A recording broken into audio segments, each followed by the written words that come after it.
And I wanted to start this presentation by first sharing with you a little bit about me so you have some more context about what I'm interested in and why I'm so excited to talk to you all today. I'm going to share my screen.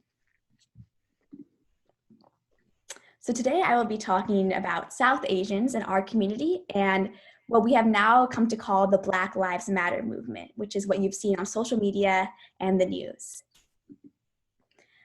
So first, a little bit about me. My name is Divya, and I am a rising senior at Castellea School in Palo Alto, which is right next on the intersection between Embarcadero and El Camino, right next to Palo Alto High School. This year, I was lucky enough to receive the Women Learning Award, which is given to one member of the junior class who epitomizes the Castellea values. And I will also be serving as the student body president next year of the school. In addition to my endeavors in student government, I am an avid Bharatanatyam dancer, and I completed my Arangetram last summer. This is one of my photo shoot pictures, but this is also my guru, Srimati Shulata Suresh. I practice with Vishvashanti Dance Academy. I want to include just a couple of more photos. These are from my live Arangetram performance and highlight some of my favorite pieces. These two right here, I'm not sure if you can see my mouse, but in the yellow and pink costume are from my Varnam, which was a 40-minute piece on the Dashavatara. And I have another favorite piece, which was my Devi piece on Charukesi, which I think is my grandparents' favorite. And that was one of my favorite pieces of my Arangetram. And it was quite an amazing experience for me to have done and have the support of my grandparents and family in that. And definitely the most important aspect of me is I am the granddaughter of Lakshmi, Vishy, and Radha, and this is my amazing family here. This is my dad, my mom, my two younger sisters, and my cousin Pavi. Okay, so now that you've learned a little bit about me, I want to get into what the Black Lives Matter movement is, which is essentially, in simple terms, the most recent movement for African American rights in the United States, fighting against racism. I find this video really helpful in explaining it. When 17-year-old Trayvon Martin died at the hands of George Zimmerman in 2012, protests sprung up around the country, demanding everything from changes to Florida's Stand Your Ground laws to gun control. When do our children get to just be children? But one of the protests Black Lives Matter quickly took on a life of its own. The phrase Black Lives Matter was first coined in 2013 by 3 African-American women in response to George Zimmerman's acquittal. But the term didn't gain widespread use until August 9, 2014, when Michael Brown was shot and killed by a white police officer in Ferguson, Missouri. Protesters swarmed the city, holding signs that read, "Black Lives Matter." The overwhelming police response to the protests kept the slogan in the news for days. While Ferguson began to calm down, the combination of social media, ubiquitous video cameras, and the recurrence of African-American deaths at the hands of police meant that it was only a matter of time before Black Lives Matter reappeared. On behalf of all New Yorkers, I want to offer my deepest condolences to the family and loved ones of Eric Garner. 4 months later, when a police officer was acquitted in the death of Eric Gardner, an unarmed African-American man in Staten Island who was choked to death on camera, Black Lives Matter was everywhere. Justice for Eric Gardner! Justice for Eric Gardner! In the days after Gardner's death, rallies were held in 5 cities, with protesters calling themselves part of the Black Lives Matter movement. Almost a year later in Baltimore, Freddie Gray, a 25-year-old African-American man, was chased by police and later found in the back of a police van with 80% of his spine severed. Riots ensued and the damage cost an estimated $9 million. Stand up and say loudly and clearly, Black Lives Matter. And activists from Black Lives Matter affiliates have since confronted politicians at campaign events. We're gonna let you on the mic. We're gonna give you the mic. Black Lives Matter! the online movement has taken on a life of its own. And unlike a lot of hashtag activism, the Black Lives Matter banner has generated a sustained rallying cry for change and real-world results. When the University of Missouri came under fire for failing to address persistent complaints about racism on campus, Black Lives Matter contributed to protests that toppled the school's president.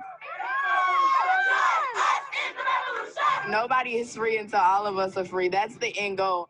The movement has generated some backlash, but the core argument that African Americans aren't treated equally is backed up by statistics that show that Black men are killed by police at a higher rate than white men. Until those numbers change, the Black Lives Matter movement isn't likely to go away anytime soon. NBC News fan. So I hope that was helpful in providing some context. I know probably some of those videos were hard to watch, and they were for me, but I think that is representative of the type of chaos, anger, and emotions we're seeing right now across the country, especially among youth. So as a short summary, I know we've heard a lot about Black Lives Matter in the context of 2020 and today's protests over the death of George Floyd. But in actuality, the movement started in 2013 after the death of Trayvon Martin.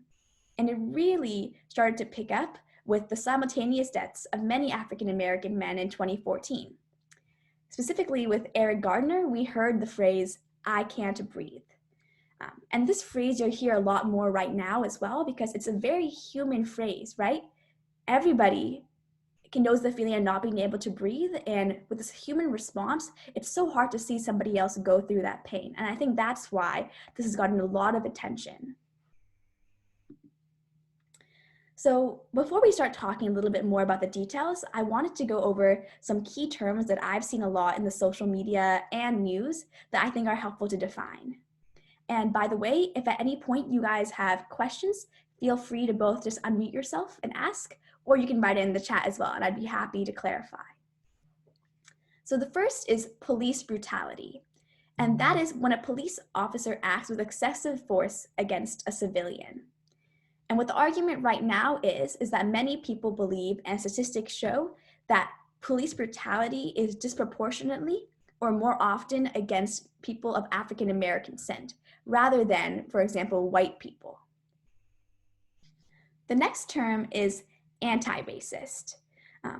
And this is a term that many schools have started using as their goal, because it means not only opposing racism, saying that it's wrong, but it also means promoting racial tolerance and actively trying to promote the fact that all races are equal. The next thing is systemic racism. And as opposed to systematic racism, this is the notion that racism in our country, especially due to slavery in America, has been built into so many of our government systems, whether that's healthcare, education, and the workforce. A couple more. These are some terms that you'll hear a lot of young people using. So if you want to be cool for your granddaughters and grandsons, this is the words to know. First, intersectionality. And that basically just means everything is connected. It is how different parts of your identity, your race, your gender, girl or boy, your age, all connect together to make a single person. The next is being an activist. And you probably saw some videos of activists in the video I showed before, but that is just someone who advocates and speaks for social change. Next, we have hashtags, and you probably know that's the hash symbol that looks like this. And that's a tool used on social media to organize the different posts and publications that people are trying to share. So a really common hashtag that's being used right now is the hashtag Black Lives Matter to organize all the posts that are advocating for the movement. And the next is a very cool word. If you can use this with your grandchildren, oh, you'll be very, very cool. And that is woke. And it means really culturally knowledgeable and aware. So I'll use it as a sentence, for example. If I told my friend, wow, you're so woke, that's in me saying, wow, you're so knowledgeable about current events right now. I want to take a chance to show you some statistics because for me, that helps me understand what the real problem is.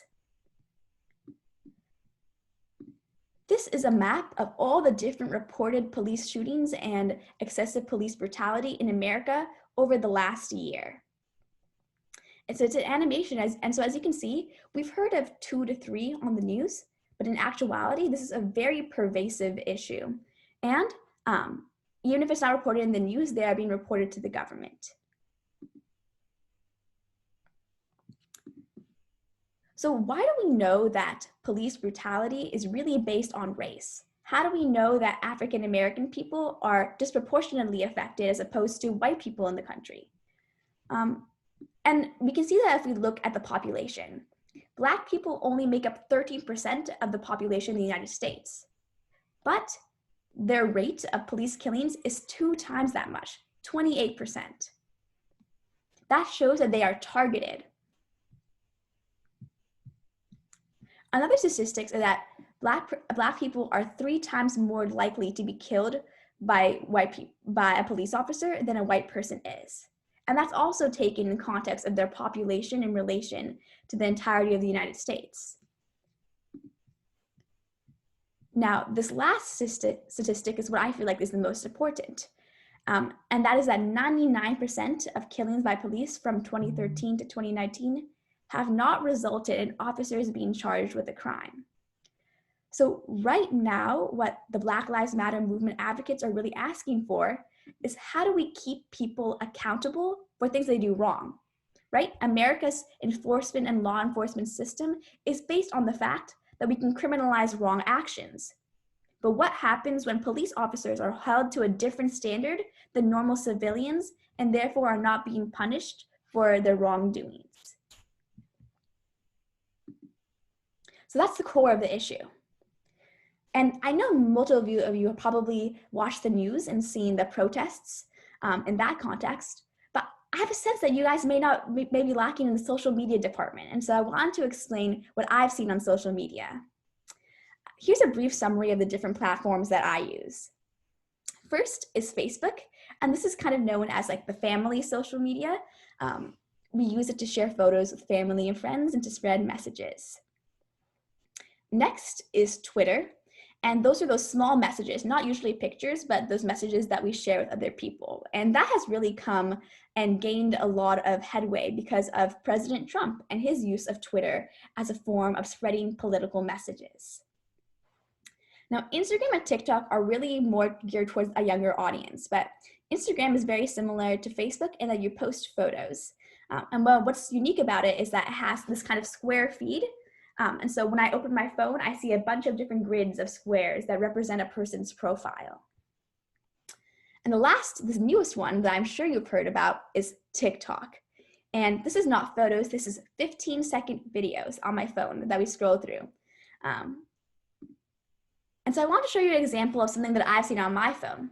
And this is a type of different social media Instagram post that I would see in my phone. And there are a couple of different formats to come into.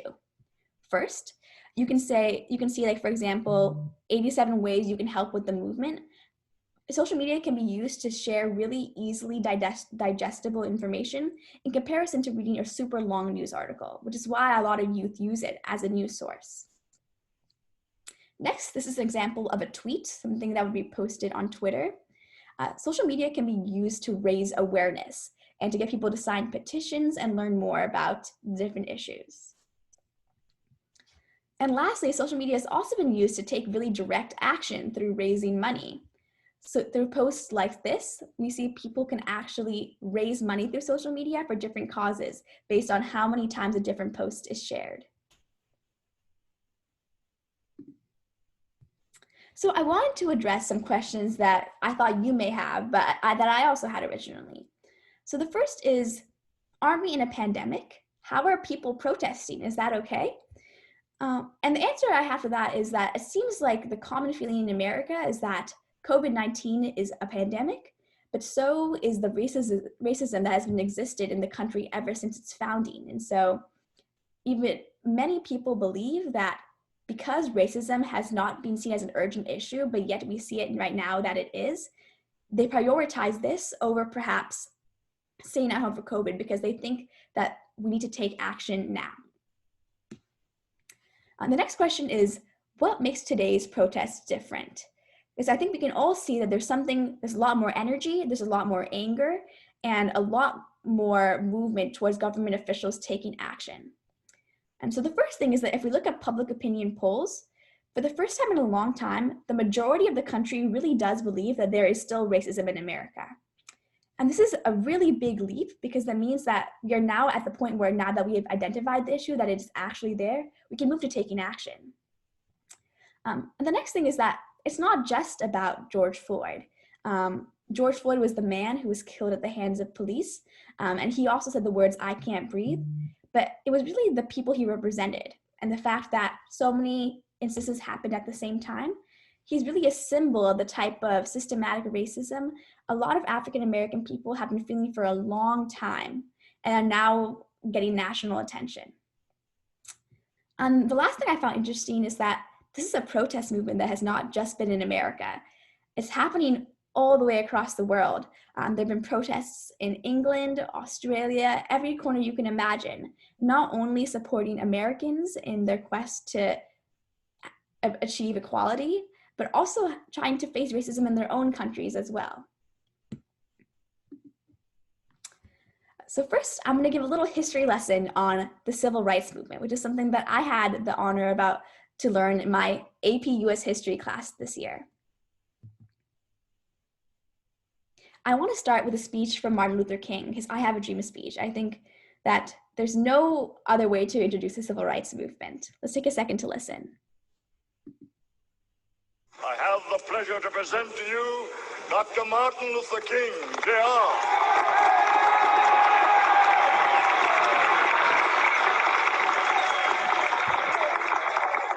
I am happy to join with you today in what will go down in history as the greatest demonstration for freedom in the history of our nation.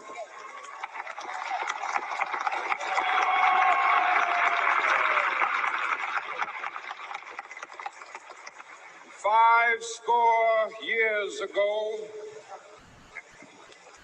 a great American in whose symbolic shadow we stand today signed the Emancipation Proclamation.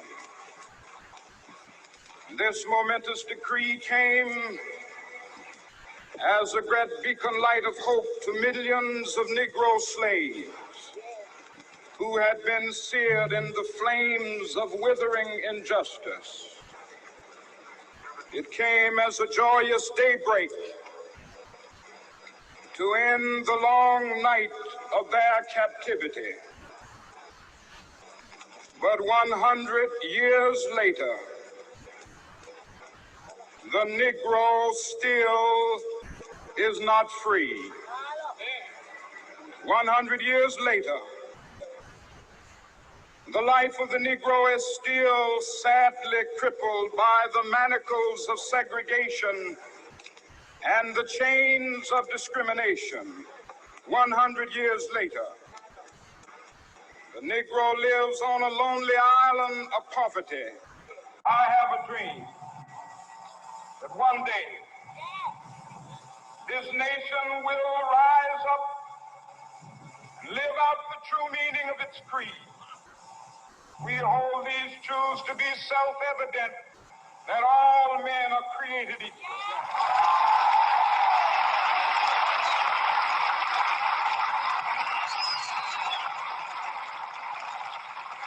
I have a dream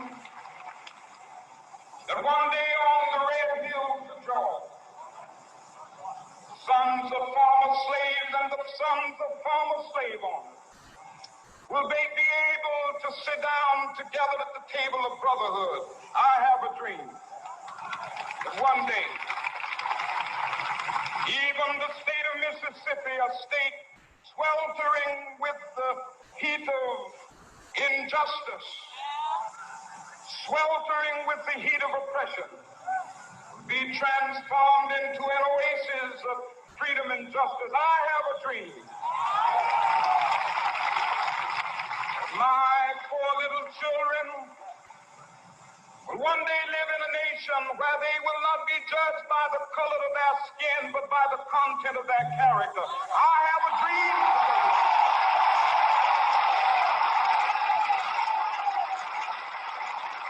I have a dream that one day, down in Alabama, with its vicious racists, with its governor having his lips dripping with the words of interposition and nullification. One day right there in Alabama, little black boys and black girls will be able to join hands with little white boys and white girls as sisters and brothers. I have a dream today.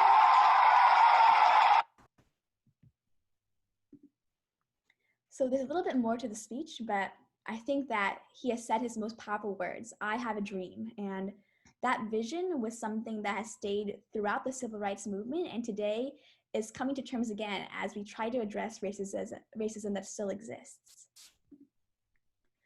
So I want to do a quick shout out to see who the people in the background are. And you can notice that they're wearing the Gandhi cap.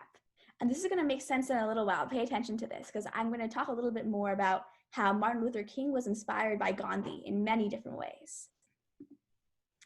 Now, in his speech, Martin Luther King talked a lot about the history of slavery. He used the term, the Negro man still lives on an island of poverty.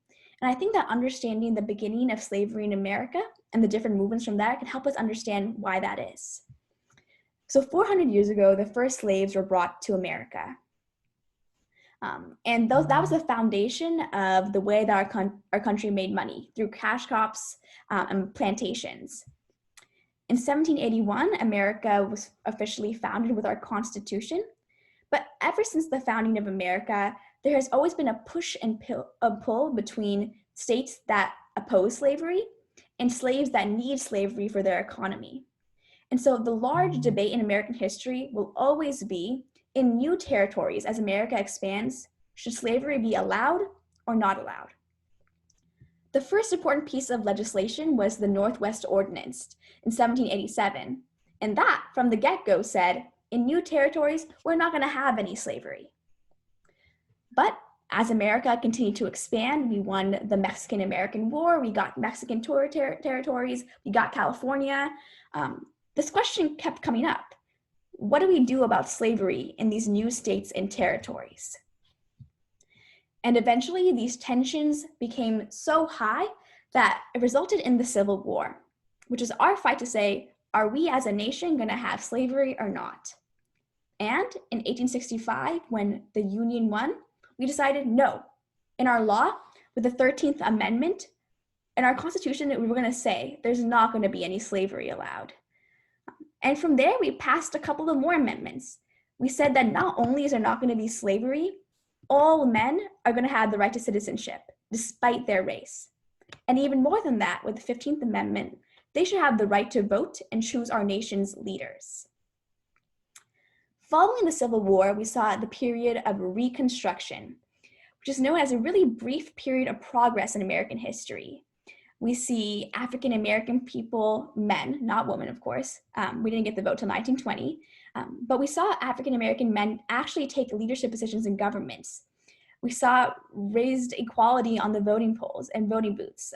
We saw movements for more progressive policies. But in 1877, with the Compromise of 1877, we saw this progress sadly end as Union troops were withdrawn from the South. And at that moment, we had the start of the Jim Crow era. The Jim Crow era was a period of segregation, where we had races separate, but sadly unequal. Facilities were separated based on whether you were quote unquote colored or not, and they were often or always much worse for African American people because they had less resources. A very key Supreme Court case that everyone should know is Brown versus Board of Education. And this Supreme Court case ruled that in public school systems, in fact, the idea of separate but equal is completely inaccurate. There's no way for that to be true. And therefore, that called for the official end of segregation and integration of people in public schools. Now, this coincided with the civil rights movement. Now, that's when you think of Martin Luther King, Rosa Parks, Ruby Bridges. These are the great leaders of the civil rights movement who fought for African American rights. And many of their efforts were really effective because it resulted in legislation. And a key piece of that is the Civil Rights Act of 1964, passed by President Lyndon B. Johnson. And this Civil Rights Act officially put into law that discrimination on the basis of race is not okay in any aspect of American government or the workforce. Now, after the Civil Rights Movement, what we can probably see as the most recent form of protest movements were in 1992 with the LA riots. And that was following the violent and brutal beating of a man named Rodney King. And in that instance, we saw very similarly people mobilize. There were violence, there was looting, and there was, above all, an extreme anger and push for change. And that brings us to today with the Black Lives Matter movement, where we can see many similar patterns. So now I'm sure you're wondering, this is all great and all, there's the Black Lives Matter movement, but how does that relate to the Indian American community? Why does it matter to us? And I have 3 reasons for that. Number 1, Gandhi. Number 2, immigration, the reason why a lot of us are here today. And number 3, racism against South Asian Americans, especially after 9/11. Let's start with Gandhi and Martin Luther King. This is a quote that Martin Luther King said about Gandhi during his civil rights movement. He said, "Gandhi's philosophy is the only morally and practically sound method open to oppressed people in their struggle for freedom." And in fact, you see in many of MLK's protest tactics, he used the exact same thing as Gandhi: boycotting, nonviolent protests, strikes. Gandhi also acknowledged the fact that there was a lot of racism in America. He said he called American segregation a negation of civilization, arguing that the United States was in fact being inhumane in what we had as segregation. Gandhi, even before MLK, also met with many American civil rights leaders, and they shared many ideas. There was Howard Thurman, Benjamin Mays, as well as many others who worked together. And lastly, even though Gandhi and MLK did not overlap in terms of their lives, MLK actually visited India and had a chance to meet Gandhi's family and hear more about his tactics and challenges. Especially, Dr. King admired Gandhi's salt protest, and he used many of his tactics to inspire specifically his Montgomery bus boycott. This is another quote from MLK. "While the Montgomery boycott was going on, India's Gandhi was the guiding light of our technique of nonviolent social change." I want to emphasize that, guiding light, because inherently the American civil rights movement and India's movement towards liberation from the British are very interconnected. And so that's why we should care. This is actually a picture of MLK taking off his shoes at Gandhi's shrine in India. And in his office, MLK even had a picture of Gandhi. So lots of connections. Next, let's talk about the Immigration and Nationality Act of 1965. So before this act was passed, Indian Americans were extremely discriminated against because of a quota system that said only a certain number of people could come to the United States based on your race. Now, what the civil rights movement did was push the United States to see themselves as a progressive country. And once they realized, wow, we look really, really bad when we have racism so obviously in our country, they started to realize we can't have racism anywhere. So that motivated them to pass this Nationality Act, which said there's going to be no quotas. Anybody not determined by your race should be able to come to the United States and have a chance to live the American dream. And they also focused on attracting skilled laborers, many of them from India, to come and contribute to the American economy in the way that we so have. The last thing I want to talk about is post 9/11 racism.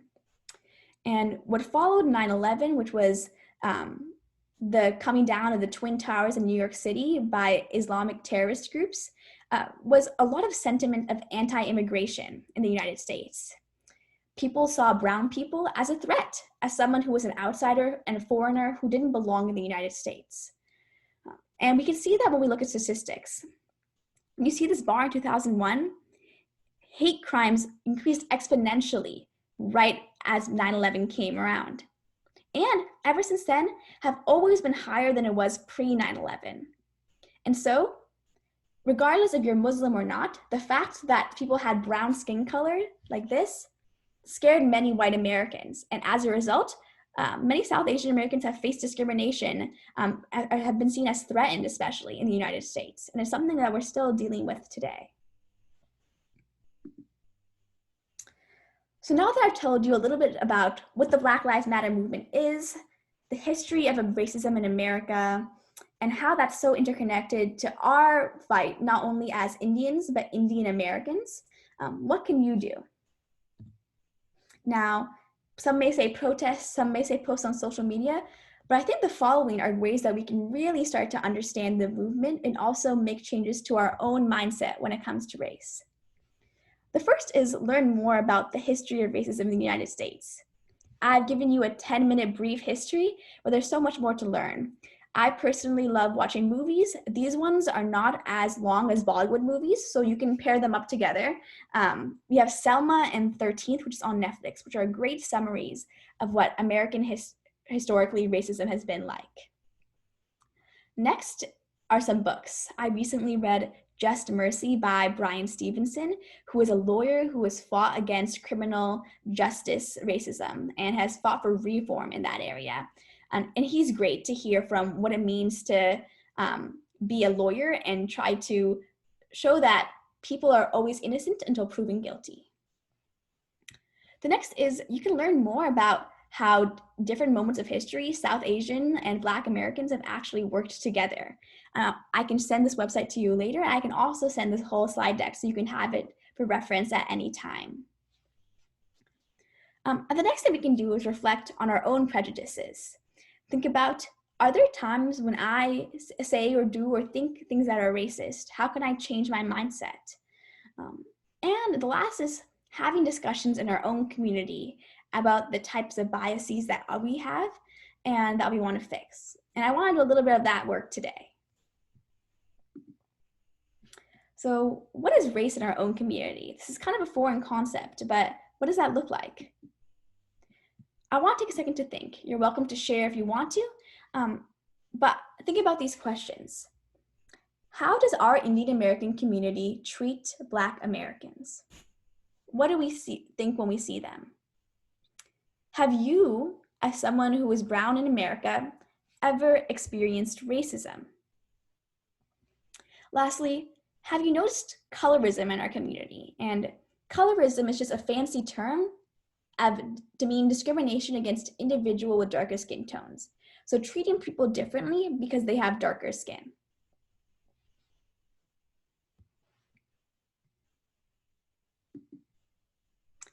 I want to show this ad because I think it's a great example of the subtle ways we may see racism in our own community. This is Priyanka Chopra for Pond's. New Pond's White Beauty, now with lycopene, gives your skin a radiant pinkish white glow.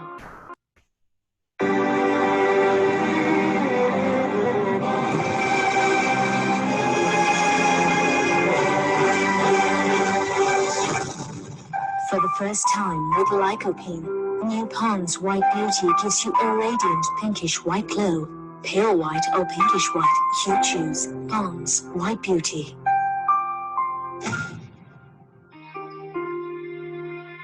New Pond's White Beauty, now with lycopene, gives your skin a radiant pinkish white glow.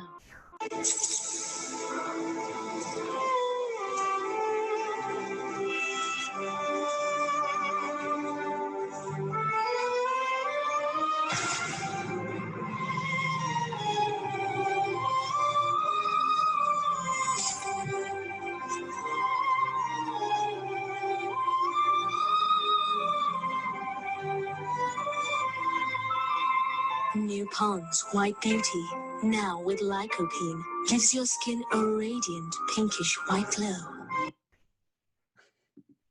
So I hope you enjoy that little Bollywood cinema for the Pond's lightening cream. I always find it so funny how dramatic everything is, just the cream. But let's take a second to think about this video. So what was the premise? So Priyanka Chopra starts, she comes in and she has darker skin. And her guy, she can't get him.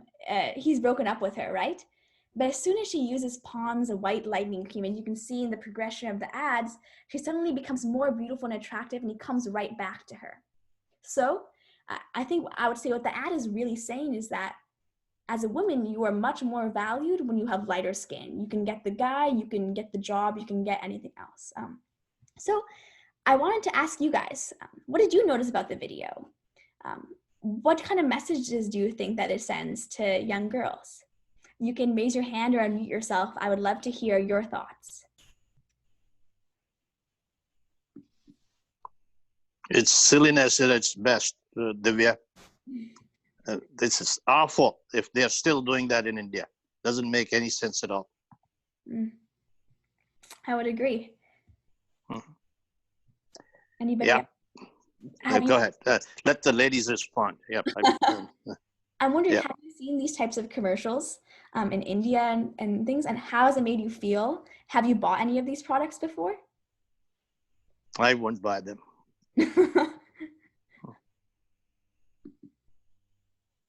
Come on, ladies, give your opinion. Unmute yourself. Speak up when it counts. No, I didn't buy it, but I was kind of worried when I was a very little girl. Even my maternal uncles used to say that, oh, you are so dark, how are you going to get married? So that made me cry also a little bit, you know. Yeah. But then over the years, I got the overall that color skin thing, and I'm okay now. That's awesome to hear. And I think hi Divya, this is Hansa Auntie. Hi. Oh, hi.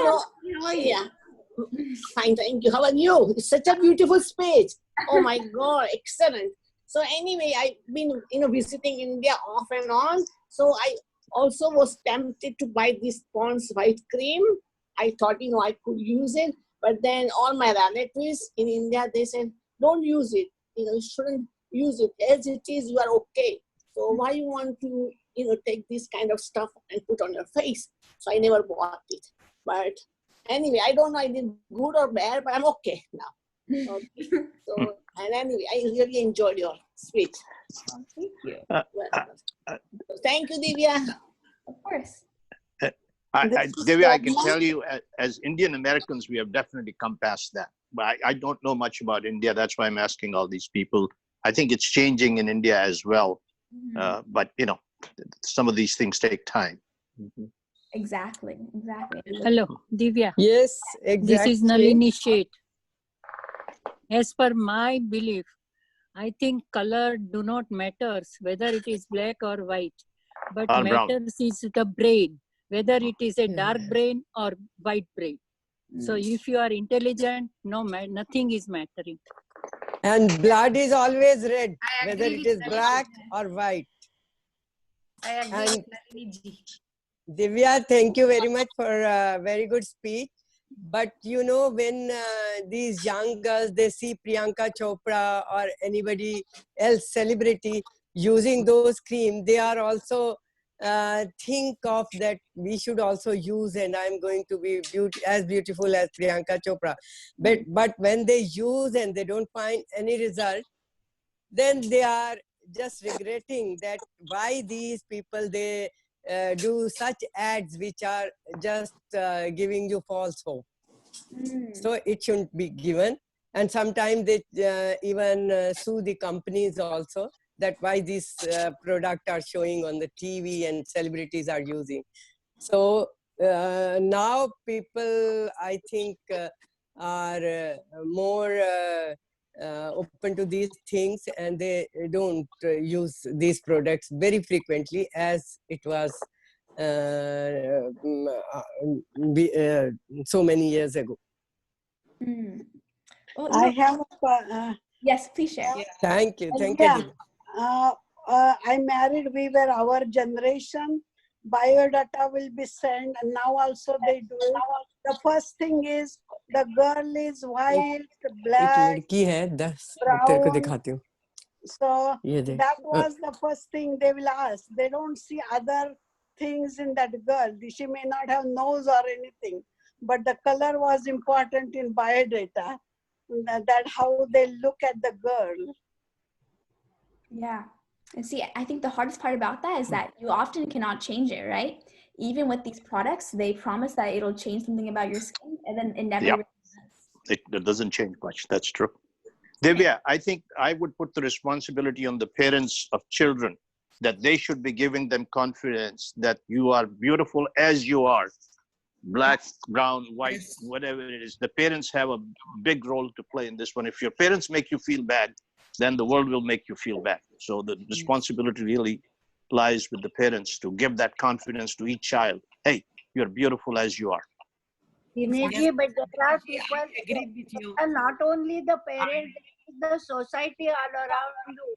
That is what matters, you know, the most. But the girls. society's comments can be negated by parents giving that confidence, because parents are spending a lot of time with children. If they see them feeling depressed or anything, if you give them the confidence, you are beautiful as you are, you don't need to worry about looking white or, you know, or putting this Pond's cream or glow cream or whatever these creams are. The parents need to instill that confidence. No, I understand the role of parents is important, but the society also has to think about it, because the most of the time there is school, job-oriented places, and everywhere people have to go. The girls have to move. But Sheila, I agree with Dinesh ji, because I have two daughters and one was very. Hey Yasmin, you don't say anything. Your children are very fair. You don't have to worry about it. Let others share. Let everybody agree share. with, I agree with Dinesh Bhai. It is correct, because this is my practical example. Is that we have to, parents, we have to just convince our children, never mind whatever you are. Because my granddaughter, two granddaughters, one is very, very fair, extremely fair. Another is a darker side. So that society always uses, oh, this one is good, this one is good. But my son and my daughter-in-law, they always used to say that this is not at all good for them to say. But we have to think about our own daughters. So parents are really, they are supposed to convince our children. That is my opinion. Now, you know, previously it was for girls only. In India, they have come with the fairness cream for gents, boys also. And Shah Rukh Khan is advertising that some Fair and Lovely cream or other thing. So that is very bad. It shouldn't be just companies are making profit. That doesn't mean that the children of this age should be forced to use those creams. You know, and actually on that, I have a quick question. This is going to be a little bit of a quiz. How much money do you think people make from the sale of skin whitening products in India? What are your guesses? A lot. Yeah. A lot. That's a good guess. A lot. Yeah, lot of money. Maybe I think millions. Yeah. Sheila, yeah, can I speak something? Yes. My personal experience. I have two daughters. One was very beautiful, very fair color, and one was very dark. So in family also, people used to tease her. They used to stand up black beauty. But me and my husband used to always make her first in the line. No, she's the beauty in my heart. And she was the architect. In the family, she was the first daughter who became architect. And it depends on the parents also. And we can face society very strongly and make children also, our daughters also. Color is not everything. You should be pure of your heart and the soul. And your personality. I think we should move the argument more towards the Black Lives Matter rather than our Indian issues. Let's discuss that, how we are handling that as Indians. Yes, yes. Okay. Well, let me reveal the statistic first. $400 million. That's how much is made in India alone. So as you can see, businesses profit a lot from telling people that, having lighter skin makes you more beautiful, makes you better able to get jobs and more. And then a quick thing at how that connects to the dowry system. Well, now in India, that's banned. But in the past, if you were someone with darker skin, because you're seen as less beautiful, your family had to pay a higher dowry, right? Because people didn't want you as much. And so in many ways, this had a lot of effect on not only how specifically women saw themselves, but basically how they were able to get married and continue their livelihoods. So I think the question that I want everyone to think about a little bit is, why do we automatically think lighter is more beautiful? And I know that Shailanti and some others were talking about like society versus your parents. And I think that it's a combination of both, right? We see Bollywood actresses with their light skin and we say, yes, that's very beautiful. And what I want to ask is, can we start to think that this is also beautiful? And that they can all be. Yeah, they are beautiful. Black is very beautiful. Black is beauty. Yes, There's Nandita is my nephew-in-law. Really? Oh, Yeah, she is That's my niece. My wow, sister-in-law's daughter. Yes. And she's a number one intelligent in her group. She is so beautiful and she is so lovely. We love Her you. features are showing the intelligence. Yes, yeah, right. she's a good actress also. Very good actress. Very good. I saw her movies. So as kind of a final thing, I want to bring it back to what I talked about in the beginning about the Black Lives Matter movement. And I want to ask you guys, how do you think we as the Indian community can help the Black community at this time? And how can we start to support movements in our own community against what we call colorism, and to let everybody know that no matter your skin color, you are beautiful?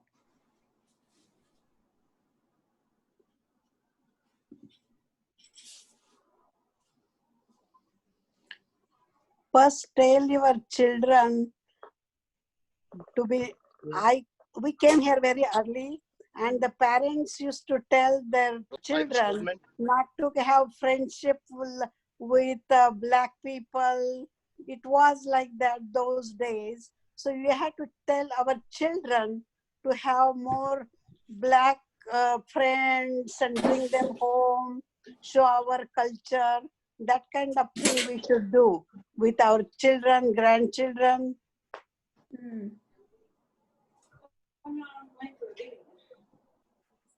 Agreed. I like that. So what I'm hearing is helping others, we sharing our culture with others, and also learning about other cultures as well as we can. And Divya, I can answer your first question. How do you think the Indian community? Because I go to elementary school, still I go to elementary school in Palo Alto. And you must be knowing Walter Hayes. Yes, I go Walter. Yeah. So there is such a big group of that Black community is there.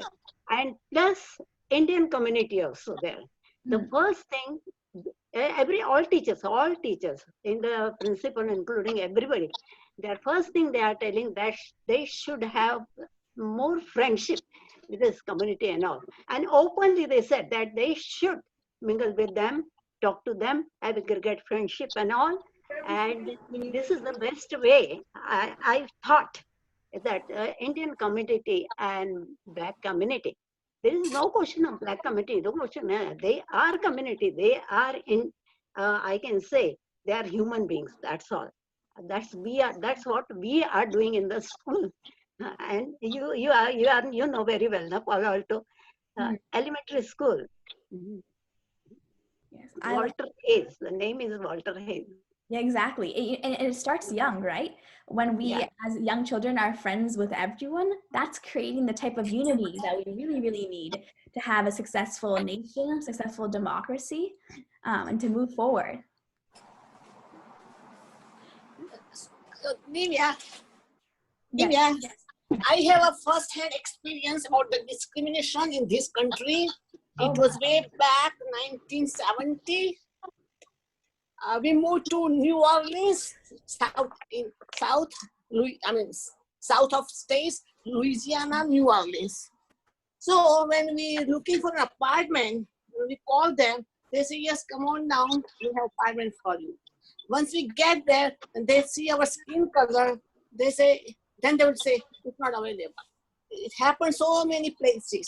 It was awful. You know, we felt so bad that we could not get an apartment there.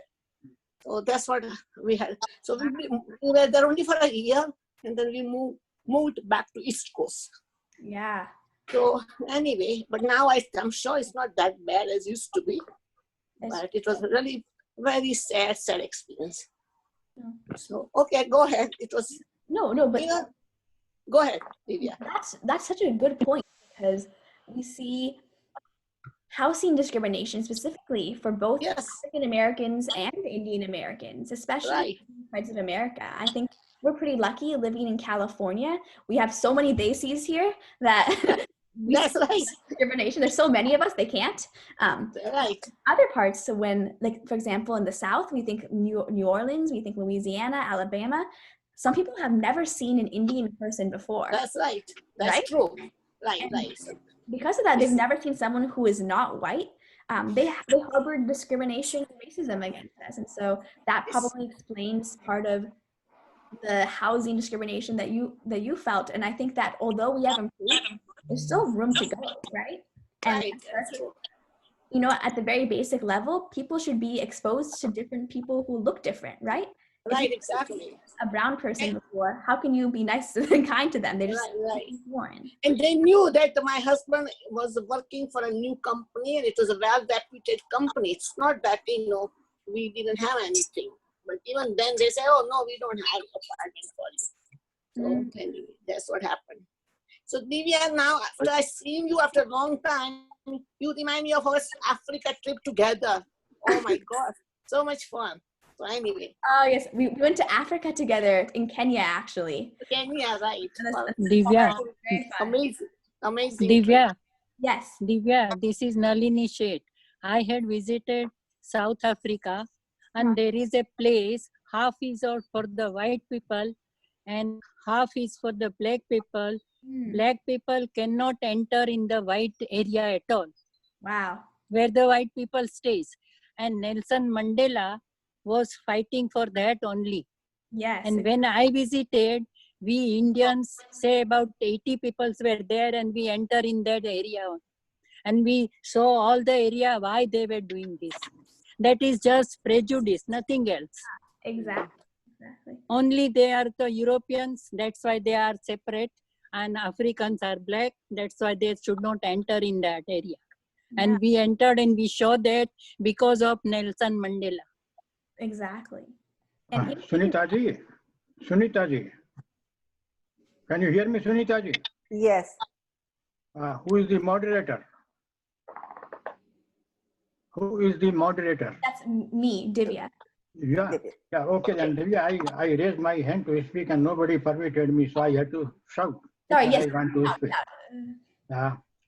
See, the fair color, especially for girls.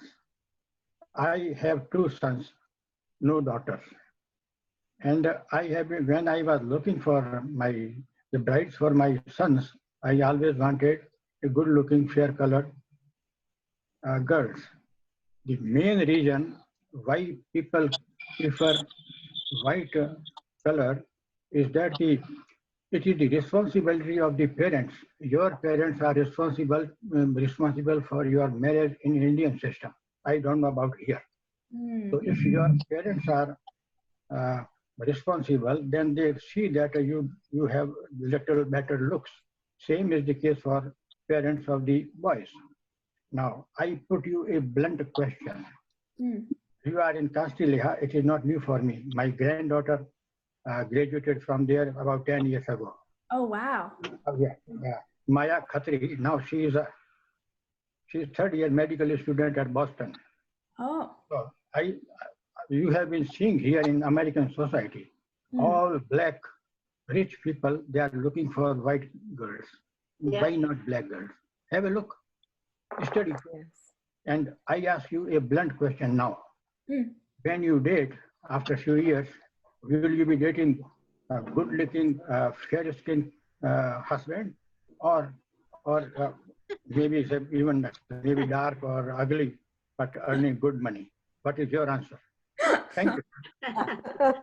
That's a good question, Uncle.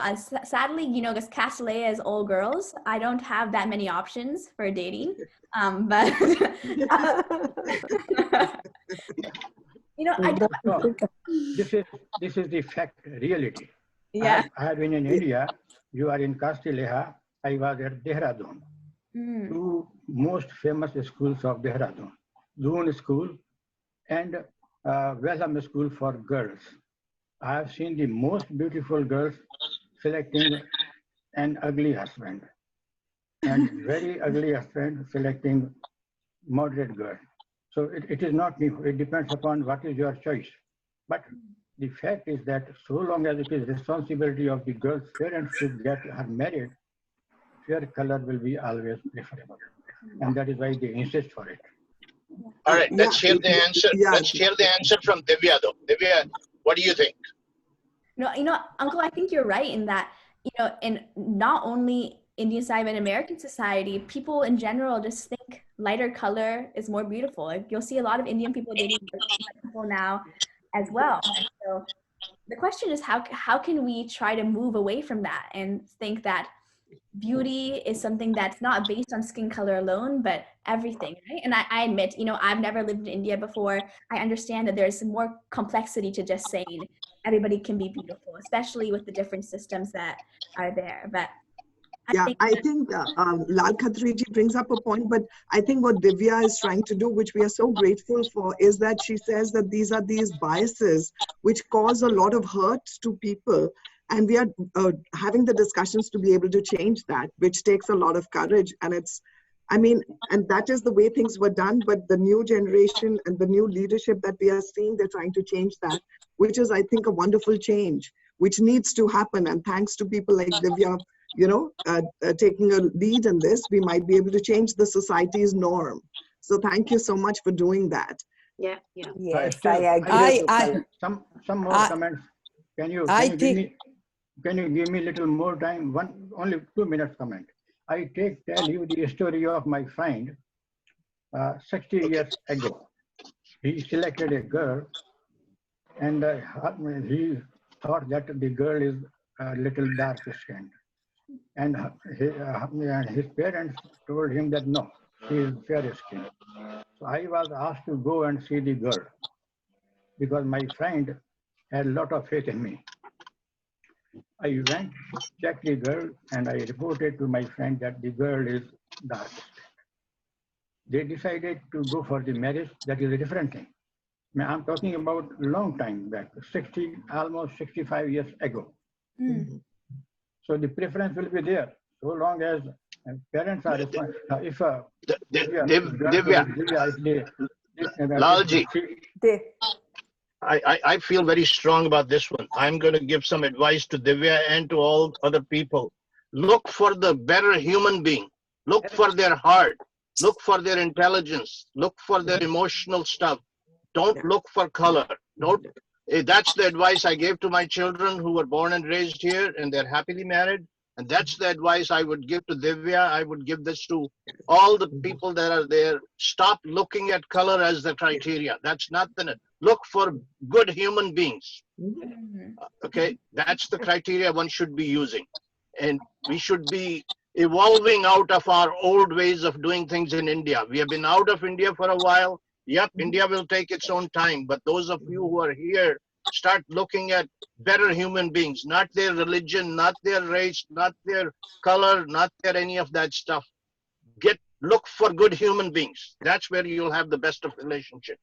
And I'm going to be quiet from this point on. Thank you. I think that parents should not be given a chance to decide the fate of their children, and arranged marriages should stop. And that will be one way that children can choose their own. No, I think we could still have some input. I wouldn't say that we should totally stay out of it. We should give input. Let's not be the sole decision maker. We should give some input. Kamalji, that is a different subject, whether arranged marriage or love marriage. For you, I would like to tell you that I have been married for 70 years. I never saw my wife before marriage. My parents fixed it, and I saw her only after marriage. Oh, so good. 70 years without any husband. And I found she's always. I know Shobana wants to say something. Congratulations, Khatriji. Congratulations. I have to say something. I also married 1964. My husband came to see me, and I am not darker side but brownish side, and my husband was very, very dark person, very dark, and I like him, and I told my parents, but my parents were not ready to get married with my husband. He was educated, he had a good job, he was engineer, and the first I was 18, and my father said, no, after you get married, you will say he's a black person. My father made me to marry. So they were all against it. And with all against, I married my husband, and he spent all the money for the marriage, wedding and everything. So those days I stood up for me, because he was a black, that doesn't mean anything. He was the nicest person. He was farmer, came from farmer, educated on his own. So I saw all this thing in him. I just saw him once, but I just like him, and I knew he's a nice person. And against all my parents and my relatives, against all that, I married my husband. Okay. Thank you for sharing that, Shobana Auntie. Divya? Yes. Divya, I have a quick question for you now. Okay. Now you are a young generation leader. Yes, let's leave behind, what we had, and now things are changing. Our generation could not change this, but your generation, now the new generation, moving forward, how are you going to help? Let's say, example, while you're going for a grocery store, or you're in a Costco, or in a restaurant, you're eating, something discrimination is going on next to your table or somebody. How will you stop it as a new generation person? How will you make a change?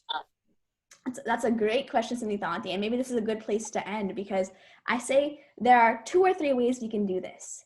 Number one, we have conversations, very open conversations about what we consider to be beautiful and how we can expand that perspective, not only with, our peers and classmates, but our family, our grandparents, our future sons and daughters.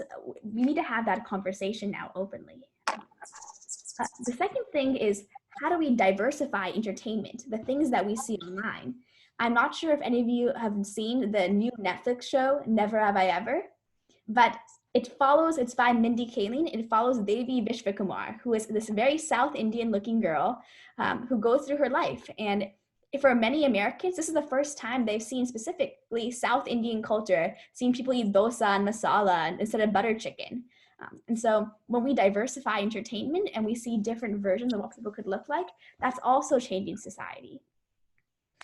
And then the next thing I think is what what somebody was saying, but let's look at people for more than their face value, right? People are people, and we see them for what they can add to society. Their talents, their smarts, their intelligence, their hard work. That's how we should first and foremost view people.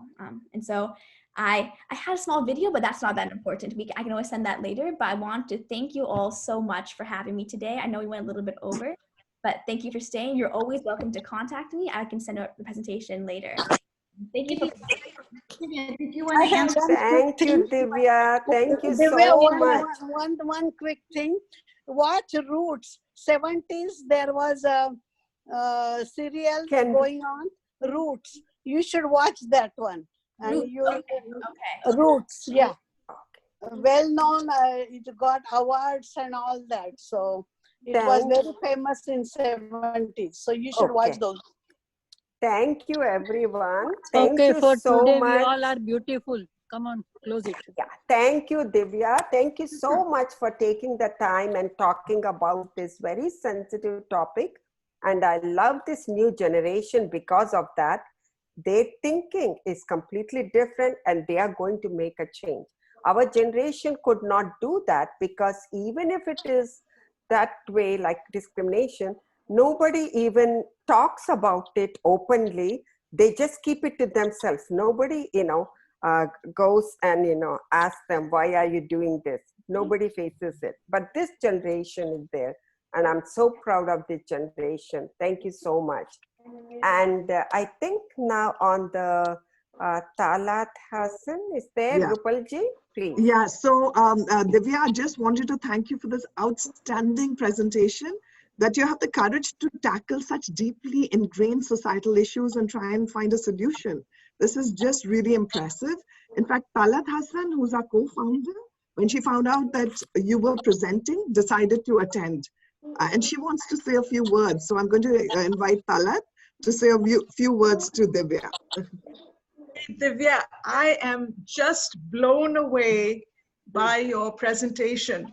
I have to say that if I was not looking at your face, I thought it was a college professor. Honestly, the way you put together your whole talk, the arguments you made, the history lesson you gave us, it was quick, it was engaging, and really educational. I mean, I thought I knew a lot about this topic, but there were a lot of things I learned. So thank you, thank you. I've seen you since you were maybe 9 years old, and you were articulate then, and you've only blossomed even more into just a brilliant and even more articulate young lady. And so I think I thank you really for doing this for all of us. You know, we are your grandparents' generation. There's probably not a lot we can do, but what we can do is encourage our children and our grandchildren to learn from a lot of what you have taught us today. So thank you, and all the best to you. Thank you so much, Saladandi. I'm so glad that you guys could learn something, and I'm more than happy to share. So thank you. Thank you, Divya. Thank you, Divya. Thank you, Divya. Thank you. Thank you very much.